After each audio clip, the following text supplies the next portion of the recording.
Hello, Level Up community. Welcome to Wrap Up with Rhea. So today we'll be discussing about ISOs when company goes IPO and our client exercises and sells ISO on the same day.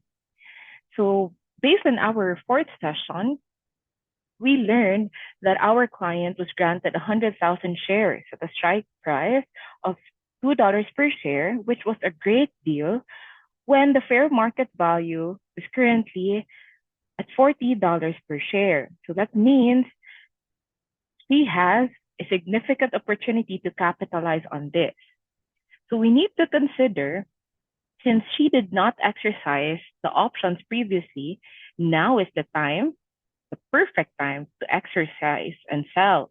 So by doing so, she can lock in her profits. Here's how it plays out.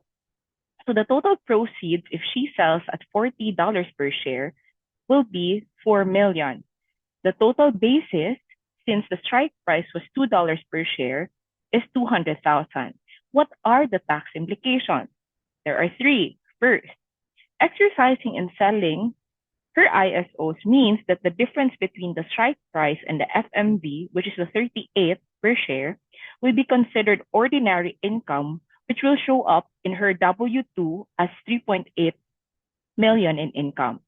Second, there's no alternative minimum tax or AMT to worry about since she's selling the shares right after exercising. And third, however, taxes will be owed on the sale.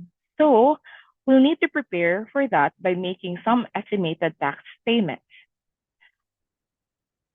We need to consider as well the filing considerations.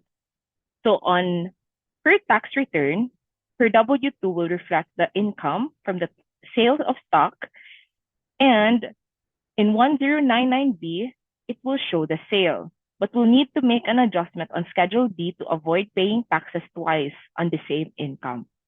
I think that's it for now. See you.